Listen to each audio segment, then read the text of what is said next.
किपर हुए एवं भैलिडेशन of contract विषय आलोचना करथिले।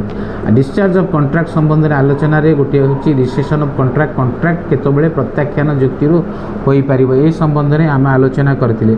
साधारण भाव में कॉन्ट्रैक्ट प्रयुक्ति आग्रही व्यक्ति ही मकदमा दायर करि परिबो। प्रथमे होची आमे सेक्शन 27 परिभाषा आपण जेतबेले स्पेसिफिक रिलीफ एक्ट रे अध्ययन करिवे तादरे अछि कॉन्ट्रैक्ट जो क्षेत्र में जदि जड़े आग्रही व्यक्ति रिसेशन प्रत्याख्यान पाई चुक्तिर प्रत्याख्यान कॉन्ट्रैक्टर रिसेशन पाई मकदमा दायर करि परिबो।